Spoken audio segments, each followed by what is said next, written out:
Why so many women believe menopause is really the end of who they are instead of like this rebirth and the beginning of a new them in a way. Yeah.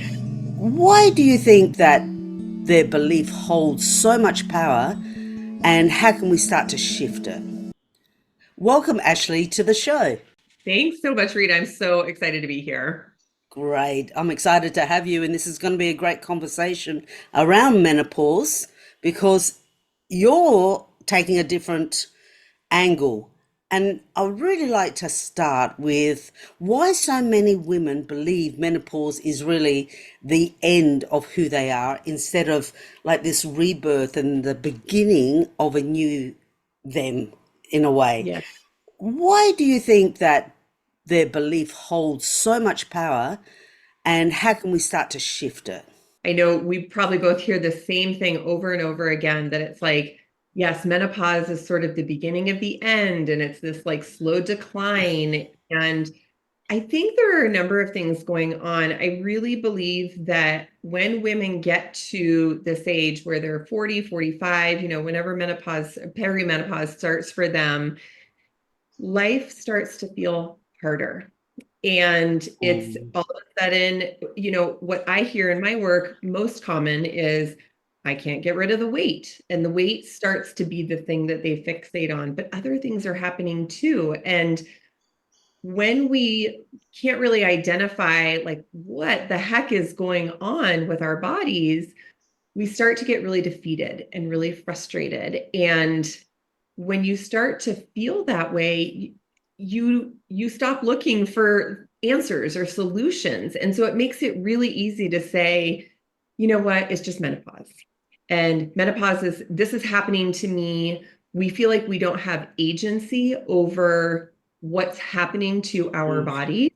And so, with a lack of knowledge or education about what's happening, and then feeling really frustrated and not feeling like yourself, it's no wonder that women just sort of, I don't want to say give up, but a lot of women do. They just resign themselves to say, well, guess this is what midlife is like. I guess this is what 40 and 50 and 60 is going to be like. They lose hope. They feel exhausted because they approach menopause like it's a battle. It's a fight. I have to win. I have to try and overpower. That's having that is exhausting. Yeah. Yeah. It's Just really, I mean, even from a biological standpoint, when you feel like you're in battle, your cortisol increases, that increases inflammation in your body. And when you have more cortisol, more inflammation, your brain doesn't work as well. Your mental health is not as spot on as it could be. And so we have to change the tune of how we look at menopause, that it's not a fight. It's not the end of the end or the beginning of the end. It's a different chapter. It's a different journey. And I could not be more thankful for the conversation that is happening in 2024 and 2025. It's exploding. And, the New York Times has information about menopause. Like it's everywhere. And so I think the more we start to lean into that conversation, the easier it makes it to start recognizing, oh, maybe there are some benefits that can come from this. Maybe if I learn more, I can start understanding what this journey is going to look like, and it won't feel so daunting. this conversation is one of those more unique conversations in the fact that a lot of people are talking about what happens when your hormones are low, all the physiology, all the biology, and all of that sort of thing. But what really affects it as well is like our beliefs and how we enter menopause, like the beliefs that we would have had from young, from a teenager or in our 20s or 30s, about ourselves, about weight loss, about our body, about changes. So, like, how do these limiting beliefs affect a woman's relationship with, say, self care, whether it's, you're eating well or moving your body or prioritizing rest? If you believe that menopause is the beginning of the end for you, your brain is not going to lead you to find creative solutions, to try different, you know, alternative therapies to look for things that could help you to feel better. And in my work, I really like to utilize a framework. It's a mindset framework that helps us to understand that it's actually not menopause that's making you feel bad. Sure, menopause has a physiological impact on your body. But when you think, oh gosh, you know what? This is the end. This is like I can't do anything more. I'm not going to feel any better. I'm going to start gaining weight. This is just what my life is going to be. As a result of that thought, you actually choose to do different things, like throw your hands up and say, you know what, forget it. If it doesn't matter, I'm just going to eat whatever I want or drink whatever I want. I'm not going to get out for my daily walk. Whereas if you shift your thoughts and you say, you know, I am curious, what would happen if I actually put in a 30-minute walk 5 days a week? What would happen to my weight? What would happen to my mental health or my outlook? If we can shift the way that we think about it, our brains will allow us to do different things. But it can be so damaging to get stuck in that thought of, you know what, it just doesn't matter. Nothing that I ever do will help. It's not, this is the way that it's going to be for the rest of my life. It's very damaging. And do you find with your clients that they may be struggling with unrecognized grief around the way their body was, the way their metabolism was, and accepting the way they are now? And does that play a big role in, say, motivating themselves to go for this 30-minute walk or to eat something healthy as opposed to something that they're craving? For sure. I think there's so many things that happen for women around the time of menopause. And I think specifically about moms. When you're a mom and you enter menopause, that's probably a similar time that your kids are heading out of the home and you're going to be an empty nester. Maybe you're starting to look at your relationship with your partner very differently. And so all of these things in life are shifting. I mean, you can see why this time of life feels a little bit like a midlife crisis. And so the grief that comes along with that is really mourning, but I don't even know that women do it actively. They wish, they pine for what it used to be or how they used to feel or what they used to look like. And it is truly a feeling of grief, of loss that I'm not going to be that person anymore. And I think we try and like get back to being like that, but we never will be. We have to find a way to move forward. Our brain and our nervous system really like predictability. And so during this time of life, we don't know what's coming next. We don't know what it's going to look like. We don't know how to handle it.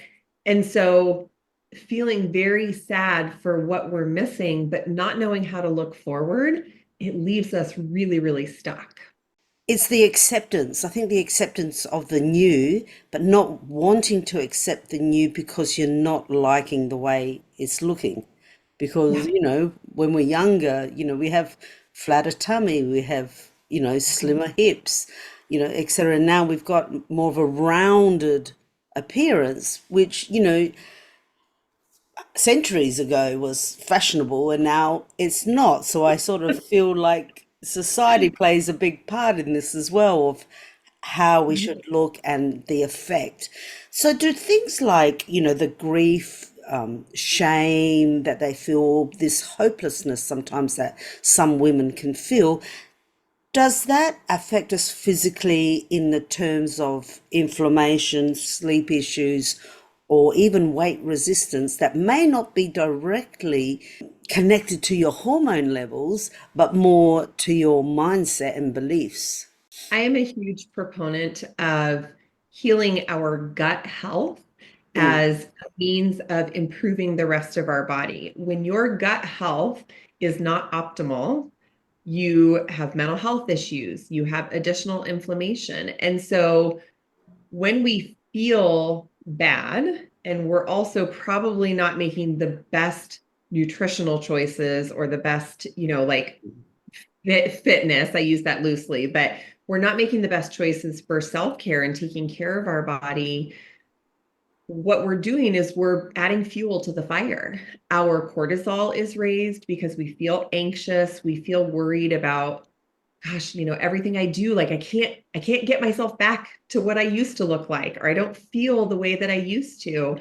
And then we're not making those great nutritional choices, and our gut health gets thrown out of whack. And so that's one area that I love to work with women to say, we have to look at nutrition and use that as a vehicle for stronger mental health and stronger mental resistance to say, oh, maybe if I'm making different food choices, not only does it make me feel better, but biologically, it's helping me to feel better. And again, we can try and blame it all on our hormones and menopause and lack of hormones, but we have that agency to be able to make some changes that can improve our quality of life. We just have to be brave enough to make those changes. Our free will to choose differently if what we're doing isn't working. And I like the fact that you brought up about the microbiome Mhm. because even that can help balance out your hormones and definitely help you digest better or help with your, a lot of B vitamins are created in the intestines when you've got good microbiome. So that definitely helps. And that does take it, like what you were just saying, it kind of takes that commitment to choose the foods that will help support that. It's just not a quick fix. This is like definitely one area where you just cannot have the quick fix. So for the women who feel like they've, tried everything and still nothing is working, how can she start building or rebuilding trust in her body? Because I think you can lose trust in your body that it's there for you, that it's working for you, and to help you drop that it's against you. We do think like our body, we have to fight with our body, and our body is doing something mean and bad to us. And Mm. reality is that perimenopause and menopause gives our body an ability to change. It also changes who we are as women and what we can do in our lives. And if you talk to enough women who have gone through menopause and are postmenopausal, they will tell you things like, my boundaries are different. I'm able to say no a little bit easier. And this is actually a hormonal change that's happening in your body, that we don't have as many hormones that are those nurturing, caretaking hormones. We can actually prioritize ourselves and put ourselves first in a way that hasn't been possible for the first half of our lives. And so I think when it comes to building trust, there has to be somewhere that you take a leap of faith, because again, like I had mentioned earlier, our nervous system really likes predictability. It likes to know what's coming up, how we can anticipate it. Like, this is our primal brain, that it was the only way that we could survive if we needed to run from a bear or a saber-toothed tiger. And so when we don't have that predictability, sometimes we just have to take that leap of trust in one little area. And that's why the example of walk 30 minutes a day for 5 days. What would happen? I don't know. Let's try it. And these small little incremental steps will add up over time. They're not all going to be great. They're not all going to work. It's not going to happen overnight, but we have to build that mental resistance to say, I can try again tomorrow. Maybe today wasn't great in the way that I ate or the movement for my body, but I can try again tomorrow. And I think once we start pulling ourselves away from the shame of, oh, I feel shame about what I look like, or, how much energy I have or don't have, and what I used to be versus what I am now, that shame can be crippling in allowing us to take that agency and say, gosh, I'm going to try tomorrow. I'm going to try differently tomorrow. Maybe it works out, maybe it doesn't. And then I'll try again the next day. Those small changes are what's going to help to build that trust. What I heard from that is really moving from, about becoming curious. Like you were Yeah. saying, what would happen if I just did that 30-minute walk? It may take all my will and might to actually get out of the door and, onto the pavement. But what could possibly happen if I did is fostering curiosity instead of criticism. And that Yeah. criticism brings me to my next thing around a lot of women have that self criticism instead of curiosity. And what could you suggest to start shifting that dialogue into what feels authentic for them and not going into toxic positivity? Like, I know how to fake it till I make it. I think most women do, but that's not going to move the needle. It never will. And so I think leaning into that curiosity again is the place that we start, because it's really easy to put ourselves down. Our brain has gotten used to doing that as women over time. I'm so dumb, I'm so fat, I'm so old, I'm so, like, all these things. Like, we all say it. If somebody heard our inner monologue, they would be horrified at how we speak to ourselves. The Mm, problem is that has become the easy button for our brain, to put ourselves down, to doubt our abilities, to, place shame on the things that we have accomplished or not accomplished. And so, again, leaning into that curiosity and really becoming aware, I think it's important to sort of like pause and notice, what things am I saying to myself right now? How is that making me feel when I say, gosh, you were so much better 10 years ago? Whoa. Where do you feel that in your body? How does that resonate in your soul?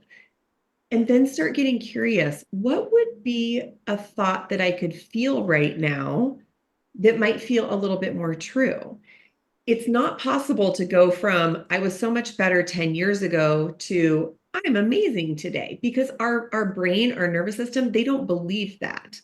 But what we can do is, I like to call them bridge statements, where if our original thought is like, gosh, I was just so much better, so much skinnier, whatever, 10 years ago, our new statement could be something like, I am struggling today with my weight, my appearance, my energy level, but I'm actually learning how to handle it differently.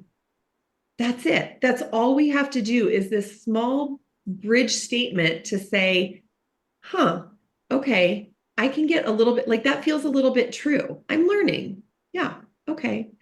Because if we try and go all the way to the other side and say, I am just amazing today and I look amazing, I feel great, liar. We don't feel like we're being honest with ourselves. So we have to go somewhere in the middle that feels a little bit more true, or that could be believable. And the more we start to pause and notice how those thoughts are impacting us, the easier it is to start then creating a new thought to have that will lead us to making different choices, stronger choices, more helpful choices. and that is so true. We all do the great leap. We go from where we are to where we want to be in one massive leap without any incremental steps in between. We just want to be from here to there, and I find, on a slight note, that's one of the things that sort of grates with the coaching industry, is that they go from here to where you want to be, just go for it. But what about all the little steps and all the emotions and feelings and all the bumps that are actually in between that? And that's what you just described, which I think is incredible. And that's the way to start thinking of it. It's giving yourself the permission to start, and then just take those little steps. Don't be hard on yourself. Like you were saying, that being hard on yourself is very demotivating. So I was going to ask you, and I feel like you've just answered it in a way, what a powerful reframe could be to stop people from obsessing around the scales. It's like the Yeah. Yeah. scales is the holy grail, you know? Yeah. Yes, it is. And I think yes, we sort of answered it, but I think a really good reframe is to start looking at our entire journey outside. Like, yes, it's weight. Yes, it's the wrinkles on our skin or the creepy skin on our neck, like all the things that start to really happen as we get into midlife and beyond. I think the best way to reframe is when we're doing that moment of pausing and noticing what thoughts we're having. Try this thought on. How is this working for me? How is this season of life working for me? It's such a, again, it leans us into curiosity because we have become automatically conditioned to just think negative thoughts. Mm. But if we say, how is this working for me? Well, like I said earlier, I am able to create better boundaries. I can say no a Yeah. lot easier these days. I, am wise beyond my years because of all the lived experiences that I've had. All of these things take our current life situation away from the fact that, yes, in menopause, it is harder to lose weight. It is harder to get a good night's sleep. We know all of this. But if we can start reframing our thoughts to say, how is this working for me? How is this bettering my life? How is this changing me as a woman, as a mother, as a partner, as a sister? Then we can start to get curious and we'll start to think different thoughts because of it.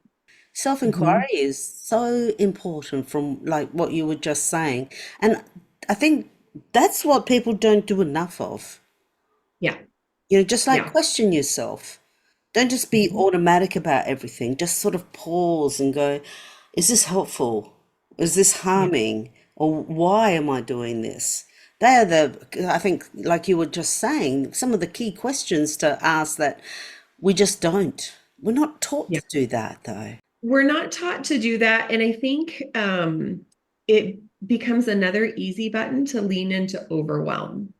So we feel overwhelmed with our lives and we feel overwhelmed with what's happening to our bodies and we feel overwhelmed with this like future that we don't, it's different if we're empty nesting or if we're, moving or we're retiring, like whatever that looks like, we lean into overwhelm because again, it feels easier. We've been there so many times before. When we lean into feeling overwhelmed or frustrated or self-deprecating, our brain knows exactly what to expect. We know we're going to talk to ourselves poorly, we're going to feel badly, and then we're just going to forget about it and we're going to try and move on the next day. It's predictable for our brain. So when we start asking brain to examine, being a little bit more introspective or, hey, brain, like, how is this working out for us? Our brain, our nervous system don't feel as safe because we don't know. We don't know what the answer is. And so that's why I say we have to be brave. We have to be brave to start questioning the thoughts that we're having around how we feel with our weight and how we feel with aging. Once you start to question, your brain starts to look at it differently and you will have those different thoughts. But why do you believe that hormone replacement alone isn't enough to help weight loss in menopause, especially because we're discussing from a mindset, whole person lens? Yes. Yeah. So, yes, I will disclaimer I am not a doctor, but I will say hormone replacement therapy is not a magic key. It's just not. And any doctor will tell you that as well. Your lifestyle needs to change as you go into menopause and postmenopause. You need to change the way you eat. The research is resounding around strength training and building lean muscle mass. But guess what? Changing the way you eat, it takes work. Mm. Lifting weights, it takes work. And so if you don't have this positive mindset, the hormone replacement therapy, it's not going to just like take the weight away. You have to make those additional changes, which takes effort. And again, this is where our brain is designed to conserve energy and to limit the amount of effort that we put forth for things. Our primal brain, it was allowing us to survive. But right now, we look at hormone replacement therapy and just think, oh, if I can just get my hormones balanced, that weight will just come right off. No, it won't. It just won't. And any doctor will tell you that. You have to do the other things to be supportive in your lifestyle to make the HRT as impactful as it can be. So, yes, it can be very helpful. So can all of the other things, the diet, the fitness, everything else. You have to think the right way in order to push through the days that feel hard, to say no to the dessert, to ask for carrots and celery for an appetizer instead of bread. These things take effort. So we need more than just the HRT. We need to change our mindset around where we are. Some of the women closest to me who are on HRT have put on more weight whilst on HRT than they were when, and I'm not saying it's the HRT that put on the weight, it was just lifestyle choices. But the Mm-hmm. HRT didn't just drop all the weight, it actually didn't drop any weight. And then, Yep. it made them happier, it Mm-hmm. made them more balanced, mood wise, and, maybe a little bit more energy. But this magic pill to get the weight off, no, it did not at all. No, no. And And from a that's again, you can imagine their thought process, perhaps, or maybe they've said some things where it's like, oh, well, I'm HRT, like, no big deal. Let's go out and have a big dinner, or let's have a really fun brunch and everybody bring, delicious treats and desserts.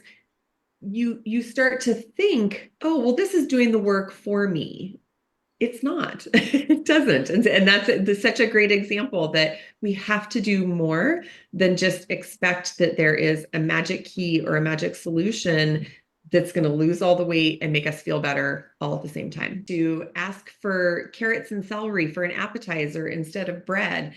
These things take effort. So we need more than just the HRT. We need to change our mindset around where we are. To finish off, I was going to ask you what was one empowering truth you wish every woman knew about menopause in her body? The only thing that can help your journey in menopause is your brain.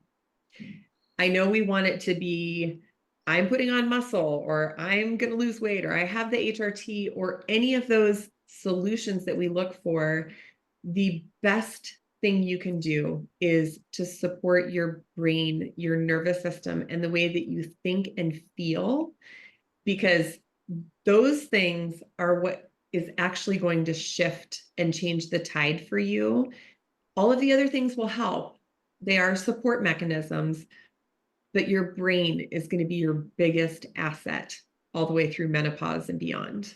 The more women really take that on, the better they will go through menopause, and then the better relationship I think they'll have with their friends and family as Yes, well. You know, as we for know, sure. as we know. Ashley, this has been amazing. And you know what? What I've taken from this conversation is that menopause is not a phase of fear. It's an invitation to reconnect, to reframe, and to rise up. For those listening, you're not broken. You're becoming someone new. And that shift starts with, I guess, like you were saying, how you speak to yourself. I've Yep, really absolutely. enjoyed this. Thank you so much for coming on the show. And for, Yes, thank you for having me. This is wonderful, Rita. I think it's the most important topic around menopause. And for anybody who has resonated with Ashley, please, all her details will be in the show notes. So go there, you'll be able to book in. You do see people online, don't you, Ashley? Yes, absolutely. Yep, I do group coaching and individual coaching. So just come check me out. There's a lot of fun resources and things that you can find as well. Great. Thank you, Ashley.